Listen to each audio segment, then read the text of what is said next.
Ya avisan a hacer la y media, cuando vos querás, ya comienza a grabar. Bueno, bueno, gente, bienvenidos. Para los que no me conocen, yo soy Javier. eh, de este otro lado del país, casi llegando a la cordillera, al pie de la cordillera, desde Mendoza. Bueno, la idea de hoy es ver un poco el módulo 3, los conceptos básicos, y vamos a tratar de profundizar un poco sin, sin entrar mucho en la práctica, porque si no estamos como adelantándonos. Bien, el módulo 3 habla de las estructuras de la programación. Este después se los voy a pasar en PDF y lo voy a colgar por acá, por el Discord, así tienen este resumen acá. Bien, en la unidad 1 teníamos cuatro temas principales. Uno eran los operadores, otro los arreglos, las listas y las matrices. Vamos a ir viendo de a uno estos temas y vamos a ir viendo en profundización un poquito más cada uno. ¡Ey! ¿Qué pasó? Operadores. Los operadores son los que nos van a permitir manipular el valor de las variables. Acuérdense que las variables eran como contenedores, como cajitas que van a almacenar información y que esta información va a poder cambiar a lo largo del proceso, a lo largo de la ejecución.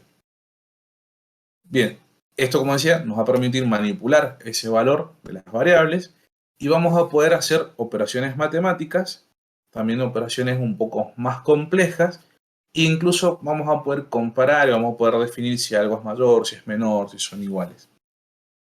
Básicamente, estos operadores nos van a permitir realizar cálculos complejos y tomar decisiones lógicas en base a las funciones de comparación que van a tener y distintos tipos de condiciones. Esto yo más o menos lo había explicado, creo que en la parte del primer módulo que había hecho también una clase, así que saqué un poquito de ahí las ideas. El primer operador que vamos a tener es el de asignación, que va a servir para guardar los valores de esa en una variable cuando se realice o cuando se ejecute una expresión. Por ejemplo, tenemos acá la variable calf1 va a ser igual a cal1 más cal2 dividido 2, ¿sí? Esto que está acá es como un ejemplo de los datos que puedo guardar. O puedo guardar cualquier tipo de información. Pero voy a tener que usar solamente un signo igual, que este va a ser el operador de asignación. Ya voy a entrar después en las diferencias de por qué uno y no dos o tres. Ya vamos a entrar más adelante. Bien, después tenemos los operadores matemáticos. Tenemos el más para la suma, el menos para la resta, el asterisco para la multiplicación, la barra para la división, el porcentaje, que es el módulo, y el techito este raro para la potencia. ¿Cómo van a ser estos operadores? Por ejemplo, para sumar dos o más variables, para restar. Esto es lo que sabemos hacer hasta ahora, que fue casi lo primero que hemos visto en cuanto a sumar, restar, multiplicar, dividir variables, hacer distintos tipos de operaciones. ¿Qué es lo que quizás le estamos agregando? El operador módulo, que nos va a devolver el resto de una división, y la potencia, que esto es para ayudarnos a simplificar cuando tenemos que multiplicar varias veces un mismo número. El operador lógico, que también lo hemos visto en las otras unidades, que es el operador AND y el operador OR, es decir, el I y el O. Esto va a ser para comparar valores y va a devolver el resultado verdadero o falso. Esto también estaba en el módulo 1. Me acuerdo que lo vimos con la Meli. En efecto. En el operador lógico AND se va a representar con el doble ampersand, que es este signito medio raro que está acá, que generalmente viene arriba del número 6. Entonces, si ustedes aprietan Shift 6, aparece el ampersand. Van a tener que apretarlo dos veces para que sea el doble. Este va a ser para cuando necesitamos hacer algo donde todas las condiciones tienen que cumplirse para que el resultado esté verdadero. Por eso está acá este cuadrito de repaso.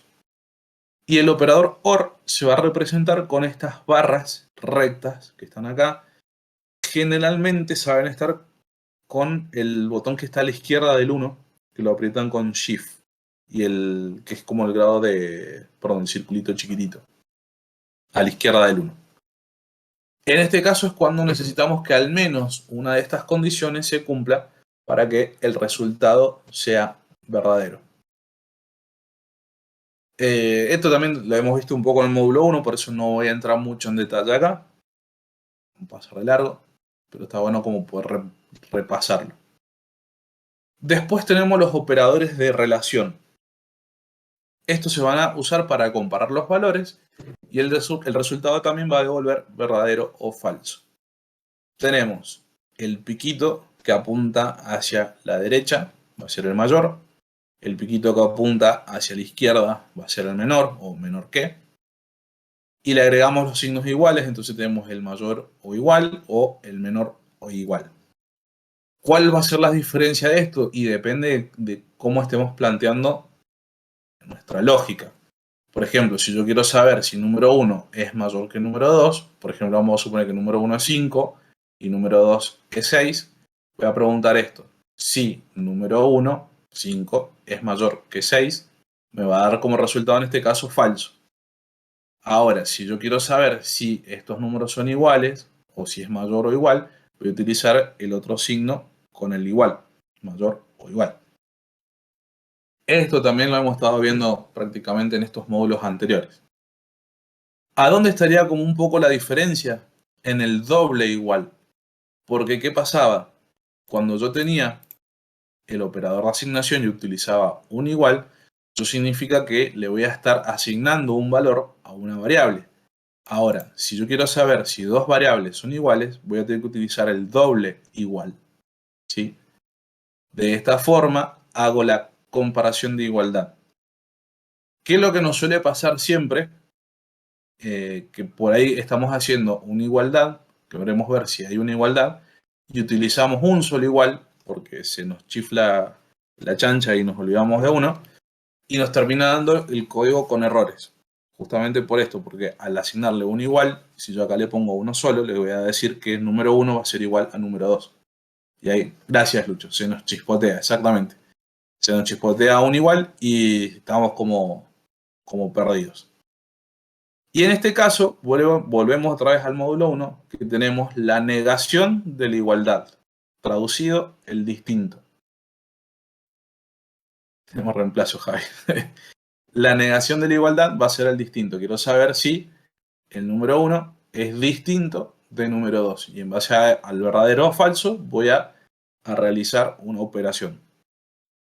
Bien, y después tenemos otros operadores que va a ser, bueno, justamente la negación, que es este signo solo. Este va a servir para cambiar el valor, pero más que nada en operaciones lógicas. O sea, si yo tengo una variable acá, por ejemplo, número 1 como verdadero, si yo le pongo la negación, va a ser, dijimos que estará verdadero, y la negación de verdadero me va a dar falso.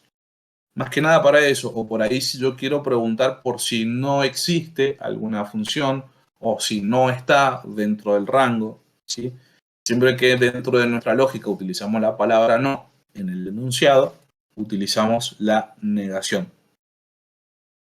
Esto se va a entender un poquito mejor después con ejemplos prácticos. Después tenemos la suma de asignación, quiere decir que, por ejemplo, acá el número 1 más igual número 2.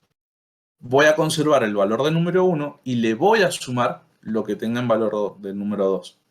Y así si tuviera después un número 3, le pongo número 3, o sea, número 1 más igual número 3, va a ser lo que ya tenía el número 1, que le sumo al número 2, y después le va a sumar el número 3. Y toda esa suma se va a ir guardando dentro de la primera variable, que en este caso sería número 1. Lo mismo pasa con la resta. Si yo quiero ir restando, pero ir guardándolo en una misma variable, voy a utilizar el menos y el igual. Es decir, que todo lo que esté a la izquierda menos lo que esté a la derecha. Va a ser es a la inversa de la suma. Hago suma y hago resta. Y después el operador de incremento va a ser el más más. ¿Qué va a hacer esto? Me va a incrementar en una unidad el valor de la variable. Y su contrario va a ser el decremento, que va a ser el menos menos. ¿Esto para qué sirve? Si yo tengo que hacer, por ejemplo, un contador donde tengo que ir sumando cada vez que hago una iteración, por ejemplo, en lugar de poner número 1 más, perdón, número 1 igual a número 1 más 1, le pongo simplemente num1 más más. Eso va a hacer que cada vez que haga una iteración se sume en una unidad. Lo mismo con el decremento. Hago num1 menos menos, que sería exactamente lo mismo que poner número 1 igual a número 1 menos 1.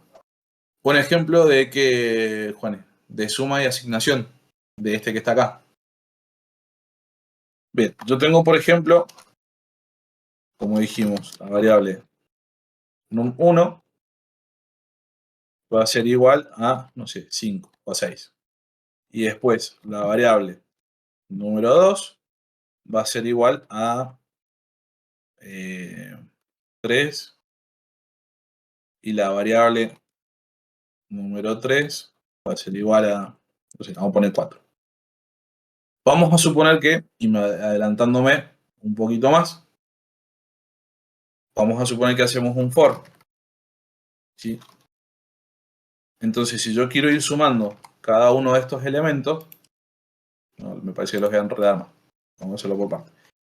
Si yo pongo acá, num1 va a ser más igual número 2, vamos a hacerlo así, si no va a ser mucho lío. Significa que va a ser 6 más 3. Entonces, este resultado, que me da 9, se va a guardar en la variable número 1. Sería igual a 9. ¿Sí? Exacto, Juan. Y después, si yo le pongo acá número 1 más igual a número 3, significa que voy a tener 9, porque ya cambió el valor, 9 más 4, que esto me da 13. Entonces, número 1 va a ser igual a 13. Y exactamente, con el menos es lo mismo. En lugar de sumar, va a restar y siempre se va a ir guardando en la variable número 1. Cada vez que yo hago una de estas operaciones, este valor inicial se va a ir cambiando. Después empezábamos a tener los arreglos. Esto estaba en la unidad. Ah, no, era el tema 2, perdón, los arreglos. Los arreglos van a ser tipos de datos complejos. Van a ser conjuntos de datos agrupados para formar una estructura. También son un conjunto de variables del mismo tipo. Es decir, que puedo guardar solamente números enteros, o puedo guardar solamente caracteres, o puedo guardar solamente números decimales. Detalle muy importante, van a ser de tamaño fijo. Y voy a poder acceder a cada elemento conociendo su posición, es decir, conociendo el índice de este arreglo o de este array, como se dice en inglés. Vamos a tener acá, por ejemplo, la variable llamada arreglo de enteros, que va a tener el valor 1, el valor 5, el valor 8, el 9 y el 12. Cada uno de estos elementos va a ocupar una posición. Esa posición siempre va a iniciar en 0 y va a llegar hasta el final. ¿Qué final? El que nosotros le ponemos, porque acuérdense que los arreglos son de estructura definida. Es decir, que yo tengo que definir cuántos elementos he de usar. En este caso serían 5. ¿Por qué 5? Porque cuento desde el 0. ¿Sí? Entonces tengo los 4 elementos más 1 del 0, 5 elementos en total. ¿Y cómo puedo acceder a cada uno de estos elementos? Fácil. Pongo arreglo de elementos y entre corchetes la posición que yo quiero y ahí accedo a cada una de estas posiciones. Estos que están acá abajo, estos números secuenciales crecientes, se llaman índices. ¿Sí? Y estos que están acá, bueno, serían los valores. Esta sería la estructura general de un arreglo. Y acá va a depender de ustedes lo que quieran utilizar y la cantidad de elementos que quieran poner. Pero básicamente todos los arreglos son iguales. ¿Sí? Uh, sin color. Bueno, quedó todo negro. No sé por qué. Ahí está. Aquí en algunos ejemplos ponía el arreglo, claro, el elemento. Se nos va. El elemento 0 contiene el valor 1, el elemento 2 contiene, perdón, el elemento, perdón. En la posición 0 tenemos el elemento 1, ahí está. En la posición 1 tenemos el elemento 2 y en la posición 2 tenemos el elemento 3. Entonces, si vos querés acceder a la posición 3, tendrías que poner, entonces, arreglo y entre corchetes, bueno, me lo voy a tomar, lo voy a poner acá, y entre corchetes la posición 3. Pero ¿qué pasa? Esto me sacaría, me daría error, porque acuérdense que esto inicia en la posición 0. Así. Esta es la posición 0, entonces la posición 3 no está, me daría error. Tendrías que ponerle acá posición 2 para que imprima el número 3. Vamos a hacerlo de otra forma para que se entienda mejor. Vamos a poner así. Javier,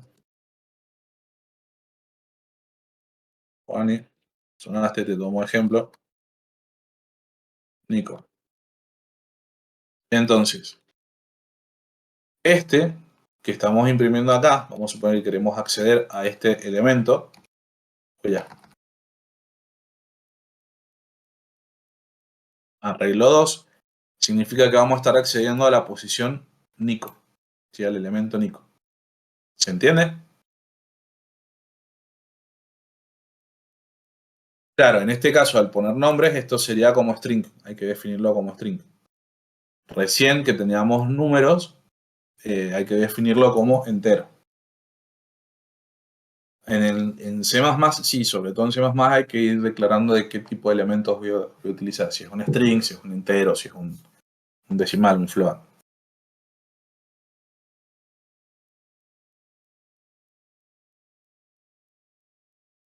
Si yo le quiero pedir al usuario que ponga los números, ¿cómo sería? O sea, que el usuario ingrese la cantidad de números. Bien, en ese caso, si el usuario va a ingresar la cantidad de números, vamos a suponer que tenemos que hacer las notas de un examen de 10 alumnos.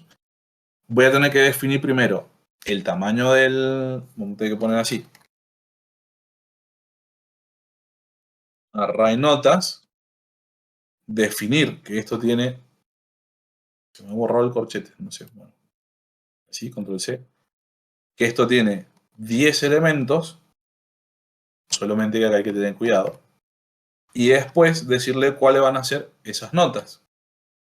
Que va a ser, por ejemplo, no sé, un 10, va a ser un 5, va a ser un 3, un 8, depende de las notas que vaya sacando cada alumno, ¿sí?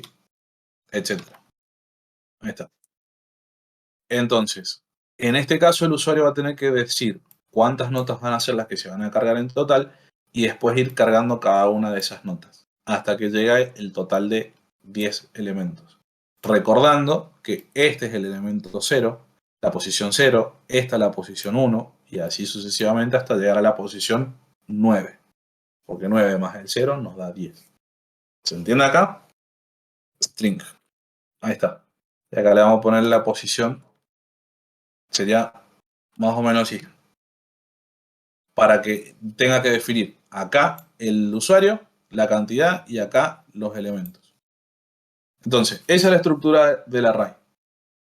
Tenemos el nombre del array, cada una de las posiciones que accedemos a través del índice, que va desde el 0 hasta el número que definamos, y se van a ir guardando cada uno de los elementos ahí. En una sola variable, muchos elementos. Bien, acá está como le decía, bueno, cómo accedo a las posiciones. Y acá tenía el ejemplo en C++. ¿Sí? Le voy a decir que va a ser un entero, va a ser un arreglo de 5 posiciones, y en cada una de las posiciones le asigno un valor diferente. Si quisiéramos agregar un elemento más, es decir, en la posición 5, voy a tener que crear un arreglo nuevo, un array nuevo. ¿Por qué? Porque acuérdense que estos son posiciones finitas. Tengo que decirle yo primero cuántas posiciones quiero que tenga para poder crear el array. Acá estaba el for. Bueno, ¿cómo podemos recorrer un arreglo? Con la estructura del for. Esta como la estructura que mejor se adapta para recorrer un array. Y esa es como la más tradicional, la más utilizada. ¿Sí? ¿Y por qué? Porque tengo acá un elemento que inicia en 0, se va a autoincrementar. Acá tenemos el i++, es decir, que va a ir subiendo de a un valor cada vez que se ejecute el for. Y esta posición i va a ir cambiando de 0 hasta 5. Bueno, hasta 4, porque es hasta que i sea menor a 5. Bien. Por otro lado, también tenemos las listas, que también son tipos de datos complejos, pero a diferencia del anterior, esto no tiene tamaño fijo. Entonces acá no hace falta estar declarando todos los detalles necesarios. Y no necesitamos crear una nueva lista si queremos agregar un nuevo elemento. Estas listas no van a ser accedidas con el índice, sino que van a ser de manera secuencial. Es decir, que si quiero buscar un elemento dentro de esa lista, voy a tener que ir desde el primero hasta el final o hasta donde encuentre ese elemento. Tiene un poquito de complejidad diferente. Quizás por ahí es más fácil para trabajarlo y crear muchos elementos, pero para buscarlo es como un poquito más complicado. ¿Cómo sería esto? Tenemos dos formas de acceder a estas listas en las búsquedas. Tenemos la lista simple enlazada, que va a ir de un dato, va el puntero va a ir al siguiente dato, y ese va a ir al siguiente, y ese al siguiente, y al siguiente, hasta que lleguemos al final. Al ser secuencial le va a ocurrir esto. Cada dato va a apuntar hacia el dato siguiente, y así sucesivamente hasta que encuentre el elemento. Va a ir de principio a fin recorriendo toda la lista. Pero también tenemos la lista de doble enlace. ¿Cuál es la diferencia con la anterior? Que voy a poder ir para adelante o voy a poder ir para atrás. Es decir, que puedo ir del punto A al punto B o del B al A puedo retornar. Es un poco más flexible que la lista anterior, pero sigue siendo secuencial. O va para arriba o va para abajo. No importa. Siempre siempre va a ser secuencial. Para un lado o para otro va a seguir siendo secuencial. Como dice Lucho, vos usás el que mejor se adapte. Después seguís buscando. ¿Cómo serían las listas? Fíjense que, pequeño ejemplo, aunque lo van a ver mañana mejor, tengo list o lista, le declaro que va a ser, o sea, tipo de lista, de tipo entero, va a ser números, ¿sí? Esta va a ser mi lista. Y después voy ingresando el tamaño de la lista, porque quizás tampoco hace falta. Entonces ahí le voy agregando los elementos, ¿sí? Como resumen de estas dos partes o tabla comparativa mejor. El arreglo va a tener un acceso indexado, es decir que va a estar dado por el índice y vamos a acceder directamente al elemento. En cambio la lista no, va a ser de manera secuencial hasta que encontremos el elemento que buscamos. Después, el tamaño del arreglo va a ser fijo, pero el tamaño de la lista puede ser variable. Es decir, que acuérdense que yo acá en la lista, si creo una lista, puedo agregar la cantidad de elementos que sea necesario, pero en el arreglo no, porque ya tiene un tamaño fijo. Bien, ¿para cuándo son útiles uno u otro? Si yo ya sé cuántos elementos voy a trabajar, y lo mejor sería utilizar un arreglo, ¿sí? No va a ser tan eficiente para recorrer el arreglo todo el tiempo porque vamos a necesitar más espacio, pero sí va a ser como más fácil armar el arreglo. Ahora, si yo no sé cuántos elementos voy a tener que utilizar una lista que va a ser el que mejor se adapte a este contenido. Después pasamos a las matrices. Y acá como que se complica un poco más la cuestión. Las matrices son de tamaño fijo. Se las va a conocer también como que es un array de 2 dimensiones. Fíjense que dice acá, permite almacenar datos en forma de tabla y necesitamos un índice para las filas y otro para las columnas. Las matrices fueron, entre paréntesis, un dolor de cabeza para mí durante mucho tiempo. Tal cual, hay que imaginarse, como dice Lucho, un Excel con filas y columnas. Ahí les voy a mostrar un poquito mejor con un Excel. Bien, son de tamaño fijo y son arrays de 2 dimensiones. Es decir, que cada uno de los elementos también va a ser un array, uno dentro de otro. Vamos a suponer que acá tenemos un 10, acá un 5, acá un 8. Después acá tenemos otro 5, 3, un 9. Y acá vamos a tener un 7, un 6 y un 1. Esta sería una matriz de 3×3. ¿Por qué 3×3? Porque tiene 3 filas, de la 2 a la 4, y 3 columnas, B, C y D. ¿Cuál es la diferencia? Que acá no vamos a utilizar letras dentro de las matrices, pero sí vamos a utilizar números. Entonces esta sería la columna 0, la columna 1 y la columna 2. Y acá tendríamos la fila 0, la fila 1 y la fila 2. Acuérdense que los índices siempre van a arrancar en 0. Entonces, este que está acá, que esto se llamaría B2, para nosotros sería esta la posición 0, 0. Sería igual a 10. ¿Sí? Que es este de acá.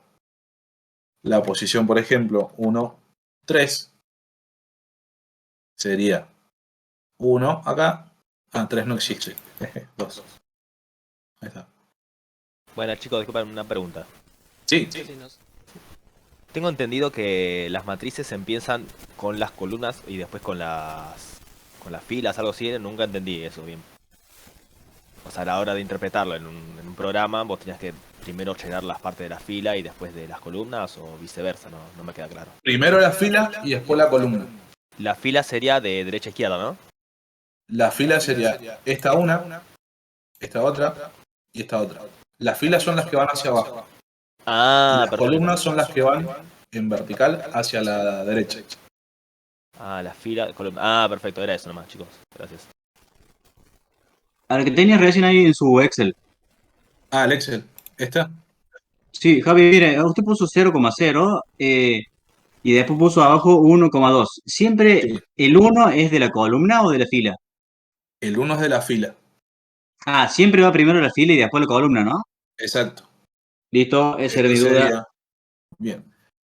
Tenemos, por ejemplo, acá una matriz de enteros. Esta va a ser una matriz de 4×3.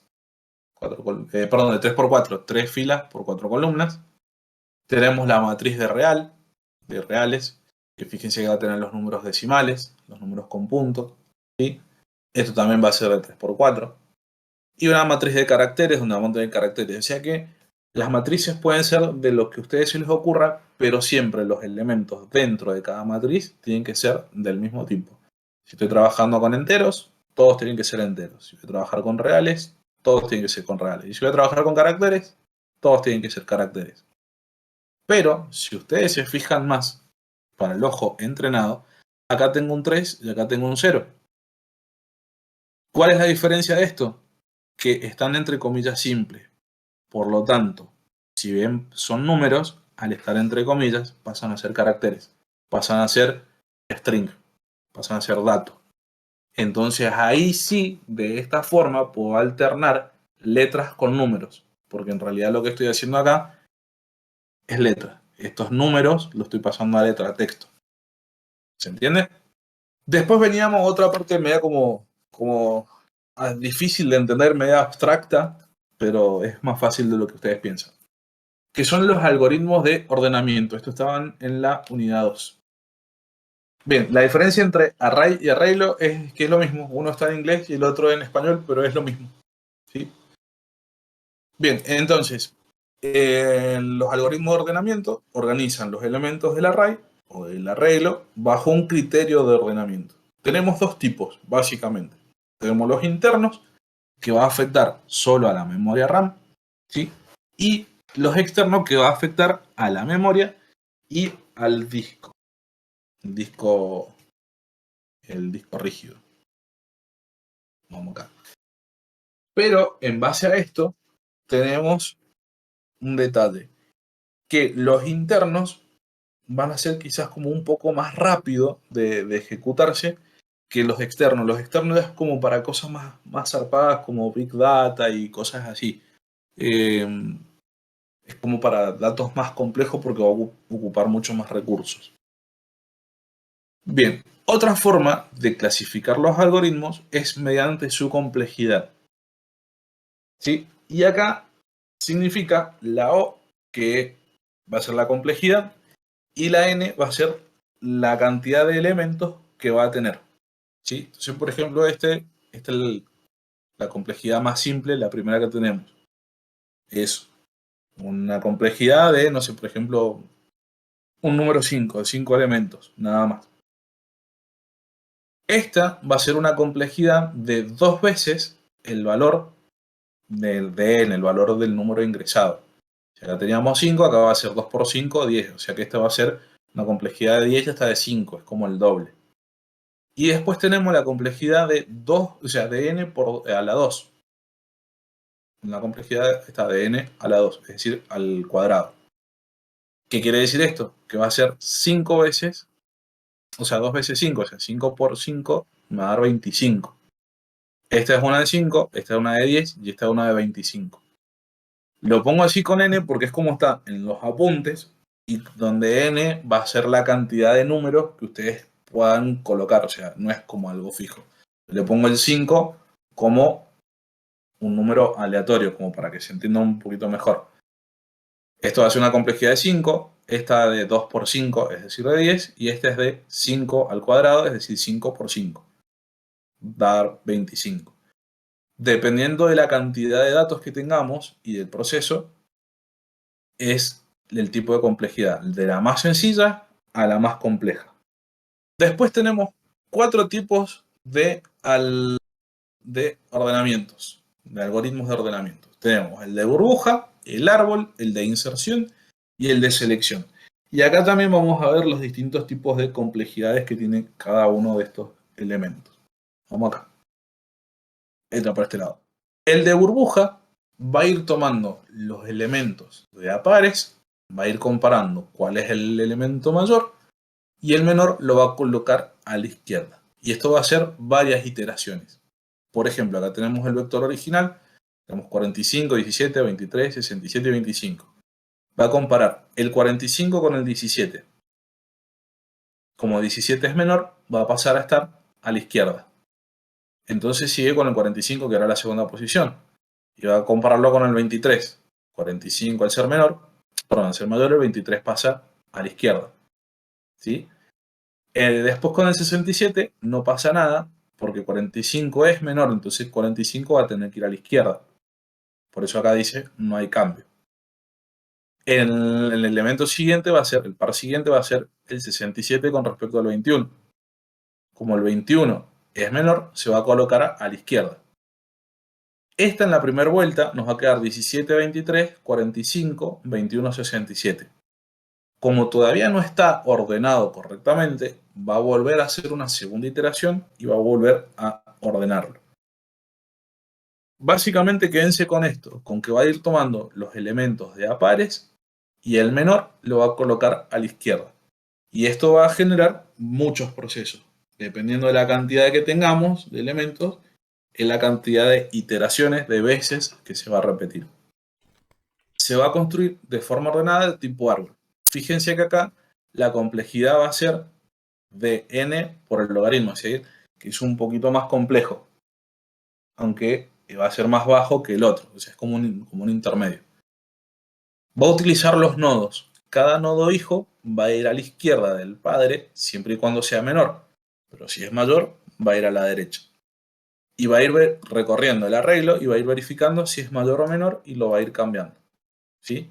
Entonces fíjense acá, el 8, o sea, el 8 con respecto al 3, el 3 va a quedar a la izquierda y después de estos dos también va a repetir entre 1 y 6 a ver para dónde coloco cada uno de los elementos. ¿Sí? Esta es la forma de un árbol. Es bastante parecido al otro, pero va a ir trabajando en forma de árbol y va a dejar el arreglo completo organizándolo de esta forma. Después tenemos el de inserción, que va a tomar el primer elemento del arreglo y lo va a copiar en un nuevo array. ¿Sí? Va a ser otra parte. Y después va a tomar el segundo elemento y lo va a comparar con el existente. Si es menor, lo pone a la izquierda y si es mayor, lo pone a la derecha. Básicamente todos van a hacer lo mismo. Si es menor a a la izquierda y si es mayor a la derecha. Y esto se va a repetir hasta el final del array.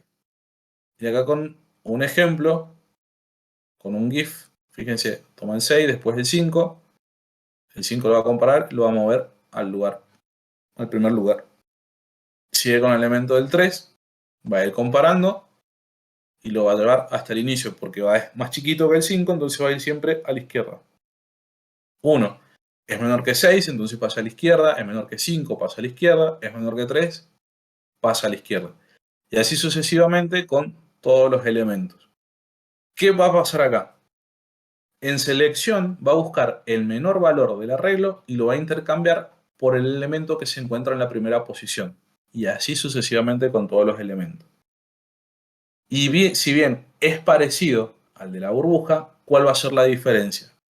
La burbuja va a ir buscando de a pares y el de selección lo va a ir comparando siempre con el primer elemento, sin importar en qué posición se encuentra. Pero son bastante parecidos entre los dos. Después tenemos este que no se lee nada, que por agrandar la imagen quedó toda borrosa, pero más o menos como para que se entienda, que es el de selección, un ejemplo de selección. Tengo un 10, un 8, un 6, un 2, un 16, un 4, bueno, y así sigue el arreglo. Como el primer elemento que encontró va a ser un 2, lo va a poner al inicio. Después el segundo elemento menor que encuentra de todo esto, lo vuelve a poner y lo pasa adelante, y así sucesivamente.